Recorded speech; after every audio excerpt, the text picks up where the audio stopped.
बिस्मिल्लाहिर्रहमानिर्रहीम। अस्सलाम वालेकुम डियर स्टूडेंट्स। तो आज हमारे पास चैप्टर 1 का लेक्चर नंबर 2। तो चलिए स्टार्ट करते हैं।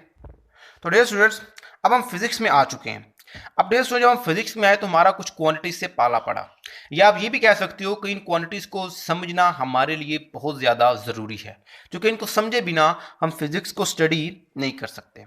अब डियर स्टूडेंट, जब हम फिजिक्स में आए तो हमारा दो तरह की क्वांटिटीज से पाला पड़ा। एक को हमने नाम दिया एब्स्ट्रैक्ट क्वांटिटीज का, और दूसरी को हमने नाम दिया फिजिकल क्वांटिटीज का। तो चलिए डिफाइन करते हैं। Such quantities which we can't measure is known as abstract quantities are known as, कि ऐसी मिकदारें जिनको हम मेजर नहीं कर सकते, जिनको हम काउंट नहीं कर सकते, उनको हम किसका नाम देते हैं डियर स्टूडेंट्स? एब्स्ट्रैक्ट क्वांटिटीज का। मतलब अजीब सी क्वांटिटीज। कैसे? मैं कहता हूं जी, मैं आप में से किसी से पूछता हूं, अच्छा डियर, आप मुझे बताइए कि आप अपनी मम्मा से कितना प्यार करते हैं। आप कहते हो सर मैं अपनी मम्मा से बहुत ज़्यादा प्यार करता हूं। मैं पूछता हूं बेटा फिर भी कितना प्यार करते हो? आप कहते हो सर बहुत ज़्यादा प्यार। क्या आप फिर मुझे ये बोलोगे कि सर मैं 1 किलोमीटर प्यार करता हूं, या सर मैं 2 किलो प्यार करता हूं, 10 किलो प्यार करता हूं? नहीं, आप मेजर नहीं कर सकते। ये आपकी फीलिंग्स का नाम है, एहसासात का नाम है। या आप कहते हो सर मुझे अपने फलां दोस्त पे बड़ा गुस्सा आया हुआ। मैं कहता हूं कितना गुस्सा आया हुआ? आप कहते हो सर बेतहाशा गुस्सा आया हुआ। फिर मैं कहता हूं बेटे फिर भी कितना आया हुआ? आप क्या मुझे फिर ये कहोगे सर 2 किलोमीटर गुस्सा, सर 100 किलोमीटर, या सर मुझे 25 किलो गुस्सा आया हुआ? नहीं, ये सिंपल एक फीलिंग्स है, एहसासात है। तो ऐसी क्वांटिटीज जिनको हम मेजर नहीं कर सकते, उन्हें हम किसका नाम देते हैं? एब्स्ट्रैक्ट क्वांटिटीज का नाम देते हैं। जैसे हमारे पास एंगर, स्वीटनेस, इसके अलावा हमारे पास लव हो सकता है। तो ये सारी चीजें हमारे पास। नेक्स्ट हमारे पास है फिजिकल क्वांटिटी, मतलब तभी मिकदार है। Such quantities which can measure with suitable units are known as physical quantities, कि जिनको हम क्या कर सकते हैं, ऐसी मिकदारें जिनको हम सूटेबल यूनिट के साथ मेजर कर सकते हैं, उन्हें हम किसका नाम देते हैं? फिजिकल क्वांटिटीज का नाम देते हैं। मिसाल के तौर पे लेंथ, मैस, टाइम, हम इजीली इनको क्या कर सकते हैं? मेजर। याद रखिएगा डियर स्टूडेंट, यहां पर मैंने वर्ड यूज किया सूटेबल यूनिट्स। जैसे जैसे आगे चलेंगे आपको इस वर्ड का पता समझ लग जाएगी कि मैंने यहां पे वर्ड सूटेबल क्यों यूज किया। तो डियर स्टूडेंट, जब हम फिजिकल क्वांटिटीज में आए तो पता चला फिजिकल क्वांटिटीज हमारे पास दो तरह की हैं। एक को हमने नाम दिया बेस का और दूसरे को नाम दिया ड्राइव का। तो चलिए स्टार्ट करते हैं। तो सबसे पहले बात करते हैं बेस क्वांटिटीज की। Such quantities which can't measure on the base of other quantities are known as base quantities, कि ऐसी फिजिकल मिकदारें, ऐसी हमारे पास तभी मिकदारें जिनको हम किसी दूसरी क्वांटिटीज की बेस पे क्या करते हैं? मेजर नहीं करते, उन्हें किसका नाम देते हैं? हम बेस क्वांटिटीज का नाम दे देते हैं। अब इसमें एग्जांपल में तौर पे हमारे पास है डियर स्टूडेंट्स, लेंथ हमारे पास है। अब हमारे पास ये बेस क्वांटिटी टोटल कितनी है? ये 7 है। कौन कौन सी? नंबर 1 हमारे पास है length, number 2 mass, number 3 time, number 4 temperature, number 5 intensity of light, number 6 amount of substance, और 7 पे हमारे पास आता है इलेक्ट्रिक करंट। अब डियर स्टूडेंट, ये वो हमारे पास फिजिकल मिकदारें हैं जिन्हें हम कहीं से ड्राइव नहीं करते, बल्कि ये बजाते खुद ही एग्जिस्ट करती हैं, और इन्हें हम किसका नाम देते हैं? बेस क्वांटिटीज का नाम देते हैं। तो नेक्स्ट बात करते हैं ड्राइव्ड क्वांटिटीज की। तो डियर स्टूडेंट, हमारे पास है ड्राइव्ड क्वांटिटीज। डिफाइन करते हैं। Such quantities which measure with the help of other physical quantities are known as derived quantities, के मतलब ऐसी हमारे पास फिजिकल मिकदारें, तभी मिकदारें जिनको हम क्या करते हैं? बेस क्वांटिटी की मदद से हासिल करते हैं, माखूज करते हैं, उन्हें किसका नाम देते हैं? हम ड्राइव्ड क्वांटिटीज का नाम देते हैं। मिसाल के तौर पे हमारे पास वेलोसिटी, एक्सेलरेशन, फोर्स, ये सारी हमारे पास क्या है? डिराइव्ड क्वांटिटीज हैं। एक सिंपल एग्जांपल देता हूं, आपको क्लियर हो जाएगा। तो वेलोसिटी का फार्मूला आपको पता है हमारे पास क्या होता है? Displacement over time. अब डिस्प्लेसमेंट हमारे पास क्या है? ये भी तो एक लेंथ है, और टाइम हमारे पास क्या है? ये तो सेकंड है। अब देखिए मैंने क्या किया, उन्हीं बेस क्वांटिटीज में से दो क्वांटिटीज को उठाया। कौन कौन सी? लेंथ और सेकंड। दोनों को डिवाइड किया तो मेरे पास एक नई क्वांटिटी आ गई, जिसे मैंने नाम दे दिया वेलोसिटी का।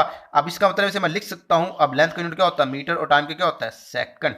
तो मीटर पर सेकंड हमारे पास क्या आ गया? यूनिट आ गया। मतलब हमारे पास एक नई क्वांटिटी हमारे पास आ गई। तो इस तरह हम सारी की सारी क्वांटिटीज क्या कर सकते हैं, ड्राइव कर सकते हैं। अब डियर स्टूडेंट, जिस तरह हमारे पास जो बेस क्वांटिटीज है वो टोटल 7 है, ड्राइव क्वांटिटीज हमारे पास कोई फिक्स नहीं है, ये हमारे पास बहुत ज्यादा क्वांटिटीज हैं, मतलब ड्राइव क्वांटिटीज की हमारे पास कोई फिक्स अमाउंट बिल्कुल भी नहीं है। नेक्स्ट हमारे पास है मेजरमेंट ऑफ बेस क्वांटिटीज, कि बेस क्वांटिटीज को हम मेजर किस तरह कर सकते हैं। तो डियर स्टूडेंट, दो पैरामीटर है, जिस उन पैरामीटर्स को देखते हुए हम क्या कर सकते हैं, अपनी बेस क्वांटिटीज को मेजर कर सकते हैं। नंबर 1, चॉइस ऑफ स्टैंडर्ड, कि हमारे पास एक स्टैंडर्ड पैरामीटर होना चाहिए जिसके साथ हम क्या कर सकते हैं, अपनी क्वांटिटी को मेजर कर सकें। नंबर 2, प्रोसीजर फॉर कंपेयरिंग, और हमारे पास एक प्रोसीजर होना चाहिए, एक तरीकाकार होना चाहिए जिसके जरिए हम क्या करें, उस क्वांटिटी को उस स्टैंडर्ड के साथ उन पैरामीटर्स को देखते हुए क्या कर सकें, मेजर कर सकें। एंड नंबर, अच्छा उसके बाद हमारे पास आ गया एन आइडियल स्टैंडर्ड, कि एक आइडियल स्टैंडर्ड हमारे पास क्या होता है। तो हमने बताया कि एक आइडियल स्टैंडर्ड के अंदर दो खुसूसियात होती हैं। Number 1, accessible. एक्सेसिबल से मतलब कि हर एक की रेंज में हो, हर एक की पहुंच में हो, हर कोई उसक तक रसाई हासिल कर सकता हो। एक सिंपल एग्जांपल देता हूं, देखिएगा जरा। सिंपल एग्जांपल ले सुनो, हमारे पास ये है कि सिंपल एग्जांपल उसमें यह कि फर्ज कीजिए मेरे पास एक बॉट है 1 kg का। अगर मैं कहता हूं ये बॉट मैंने यूरेनियम का बना दिया, मिसाल के तौर पे यूरेनियम का बना दिया, तो मुझे ये बताइए क्या यूरेनियम हर कंट्री के पास है? नहीं, यूरेनियम तो हर कंट्री के पास नहीं है। इसका मतलब हर मुल्क पे 1 kg का यूरेनियम का बॉट नहीं बना सकता। हाँ, लेकिन अगर मैं यही बॉट आयरन का बना दूं,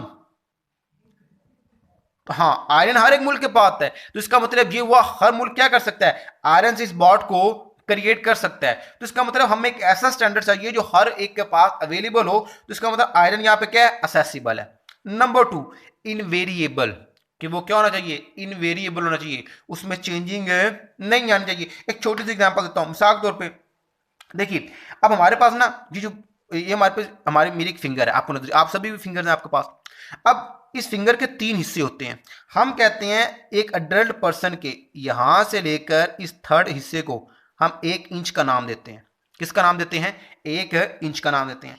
अब हर एक बंदे के पास फिंगर है, तो मतलब असेसिबल है। अब हर एक के पास ये फिंगर का छोटा सा पोर्शन है, तो असेसिबल है। लेकिन हर एक के बाद मुझे बताइए, क्या हर एक का ये पोर्शन सेम होगा? नो डियर स्टूडेंट, हर एक की फिंगर का ये पोर्शन सेम नहीं होने वाला। तो इसका मतलब ये हुआ, ये असेसिबल तो है लेकिन ये वेरिएबल है, ये चेंज हो रहा है, फिंगर टू फिंगर ये क्या हो रहा है, चेंज हो रहा है। तो इसलिए हमें एक स्टैंडर्ड ऐसा चाहिए जो हमारे पास क्या हो, इनवेरिएबल हो, जो चेंज ना होता हो।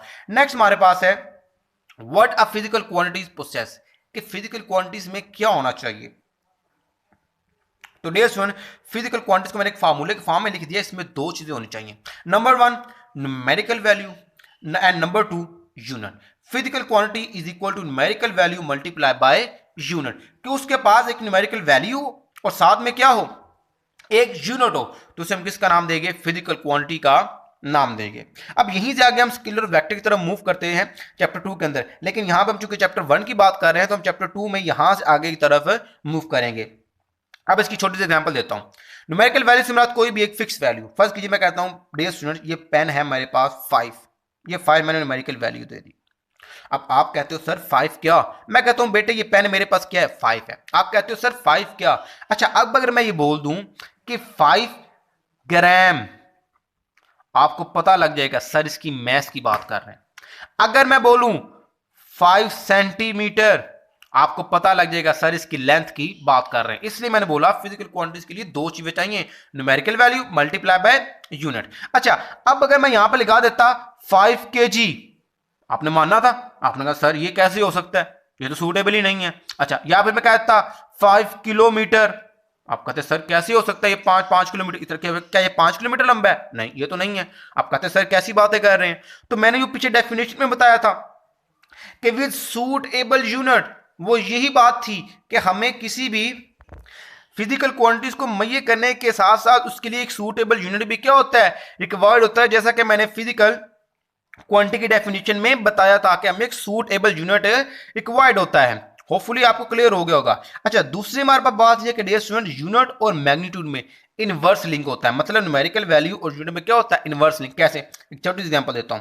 फर्स्ट कीजिए मैं कहता हूं 3 किलोमीटर, अब ये मैग्नीट्यूड है और ये किलोमीटर, ये यूनिट है। अब देखिए, अब हमारे पास मैग्नीट्यूड छोटी है और यूनिट क्या है, बड़ा। अब अगर मैं कहता हूं मैंने इसे मीटर में कन्वर्ट करना है, तो मैं 1000 से मल्टीप्लाई करूंगा तो ये बन जाएगा 3000, साथ में किस में कन्वर्ट हो जाएगा, मीटर में। अब आपको नजर आ रहा है जैसे जैसे मैग्नीट्यूड हमारे पास बड़ी हुई, यूनिट क्या होता गया, छोटा। क्लियर? इसका मतलब ये हुआ, इनवर्स लिंक ही हुआ ना, कि जैसे जैसे यूनिट छोटा हुआ मैग्नीट्यूड हमारे पास क्या होती गई, बढ़ती गई। तो इस बात को भी अपने माइंड में रखिएगा। अब बेस यूनिट हमारे पास नेक्स्ट आ गए बेस यूनिट्स। अब पहली बात तो ये कि हमें बेस यूनिट की जरूरत क्यों पड़ी। देखिए, जैसे हमारे पास बेस क्वांटिटीज थी तो जाहिर सी बात है हमें उसके लिए बेस यूनिट्स की भी जरूरत मौजूद थी, हमें पड़ी। अब ये बेस यूनिट का कंसेप्ट कहां से है, किस तरह चला, उसके लिए थोड़ा सा बेस यूनिट में आपको हिस्ट्री बताता हूं। तो बेस यूनिट, जब बेस यूनिट्स पहले सिस्टम इंटरनेशनल से पहले हमारे पास यूनिट्स का एक सिस्टम था जिसे हम इंपीरियल लॉस बोलते थे, इंपीरियल यूनिट्स बोलते थे, या उन्हें इंग्लिश यूनिट्स का नाम देते थे। क्योंकि उस वक्त ब्रिटिश होते थे, इंग्लिश लोग भी, इंग्लिश पीपल भी उन्हें बोला जाता था, तो इस वजह से उन्हें इंग्लिश यूनिट्स भी कहते थे। या फिर इंपीरियल निकला था एम्पायर से, मतलब सल्तनत से। उस वक्त ब्रिटिश की क्या होती थी, हुक्मरानी होती थी। तो डियर स्टूडेंट, मैं एक सिंपल एग्जांपल दूंगा कि उन इंपीरियल में मैं अगर लेंथ की बात करूं तो लेंथ को जो इंपीरियल यूनिट्स में मेजर करते थे वो हमारे पास होता था इंच, फीट, और उसके बाद हमारे पास आता था इंच, फीट के बाद यार्ड। अब मैंने सिंपल एक लेंथ की आपको एग्जांपल दे रहा हूं। अब डियर स्टूडेंट देखिए, हमारे पास इंच, फीट और यार्ड, हम कहते थे कि, अब इंच क्या होता था, वो कहते थे कि एक अडल्ट इंसान के हाथ की उंगली है, इसके 3 हिस्से होते हैं, एक हिस्से का जितना पोर्शन होता है इसे 1 इंच का नाम देते हैं। ठीक हो गया। अब फीट क्या है, वो कहते थे कि एक अडल्ट पर्सन के एक पांव का जितना साइज होता है उसे हम नाम देते हैं 1 फीट का। एक यार्ड कितना है, वो कहते थे एक अडल्ट पर्सन की जितनी बाजू की लेंथ होती है ना, उतना क्या होता है, 1 यार्ड। अब डियर स्टूडेंट, ये कोई हमारे पास एक फिक्स पैरामीटर नहीं थे, एक स्टैंडर्ड वैल्यूज नहीं थी। कैसे, हर एक की फिंगर के ये जो पोर्शन होता था ये वेरिएबल होता था, किसी का छोटा किसी का बड़ा। अब ये फीट की बात कर लो तो पांव की बात कर लो, किसी का पांव बड़ा होता था, किसी का पांव छोटा। तो ये भी हमारे पास एक स्टैंडर्ड नहीं था, वेरिएबल था। अगर मैं यार्ड की बात करूं तो किसी का हाथ बाजू की लेंथ बड़ी होती है, किसी की क्या होती है, छोटी होती है। तो हमारे पास ये भी एक फिक्स हमारे पास स्टैंडर्ड नहीं था। हमें एक स्टैंडर्ड की होती है जो थ्रू आउट अर्थ, मतलब थ्रू आउट हमारे पास दुनिया के ऊपर क्या करे, राज हो जाए, हर मुल्क के अंदर वो ही हो। अब डे स्टूडेंट, इस इंच, फीट और यार्ड, इनमें छोटी छोटी भी जो मिस्टेक्स थी, वो बहुत छोटी छोटी गलतियां क्या कर सकती थी, बहुत बड़े बड़े नुकसान है कर सकती थी। और नासा को इसी वजह से क्या हुआ था, बहुत ज्यादा नुकसान सम टाइम उठाना पड़ा था जब हमारे पास सिस्टम इंटरनेशनल नहीं था, इन्हीं की वजह से, इंच, फीट और यार्ड में चेंजिंग की वजह से। तो डे स्टूडेंट, फिर हुआ क्या, 1960 में इंटरनेशनल कमेटी बैठी जिसे नाम दिया गया सिस्टम इंटरनेशनल का। उन्होंने बेस क्वांटिटीज के साथ उन बेस क्वांटिटीज के क्या किए, यूनिट्स भी मुतारिफ करवा दिए। तो आपको कुछ यहां पे नजर आ रही है बेस यूनिट्स।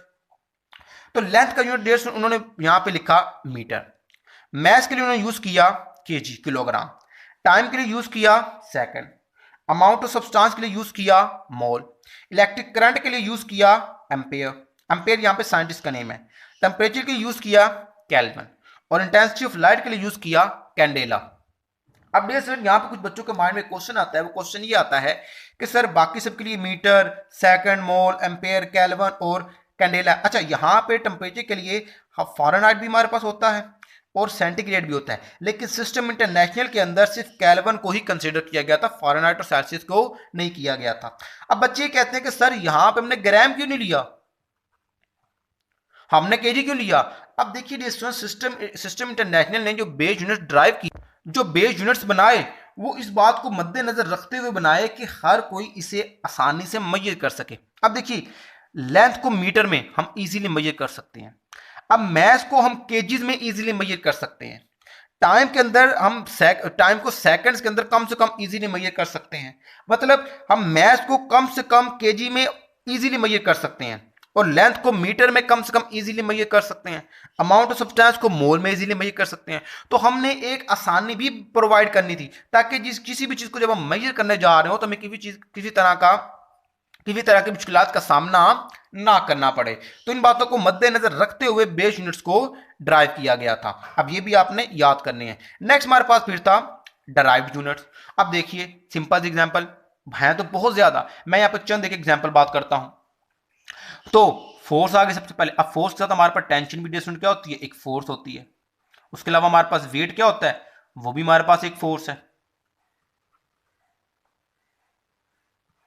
तो अब इन सभी का यूनिट हमारे पास क्या है, इन सभी का यूनिट हमारे पास है न्यूटन। अब न्यूटन को हम क्या लिख सकते हैं, अब चूंकि F is equal to m में, तो एम क्या होता है केजी, ए क्या होता है एक्सेलरेशन मीटर पर सेकंड स्क्वायर। सिमिलरली हमारे पास क्या है वर्क, इसका यूनिट क्या होता है जूल। ये साइंटिस्ट का नेम है डियर स्टूडेंट, इसे जाउल नहीं प्रोनाउंस करना, ये जूल एक्चुअल वर्ड है। तो एनर्जी का यूनिट भी क्या होता है, वो भी तो जूल ही होता है। तो सिमिलरली फिर मैं लिख सकता हूं जूल किसकी इक्वल है, न्यूटन मीटर के। जूल किसकी इक्वल है, न्यूटन है मीटर के, is equal to kg metre square पर सेकंड स्क्वायर। सिमिलरली हमारे पास पावर आ गई और हमारे पास चार्ज आ गया।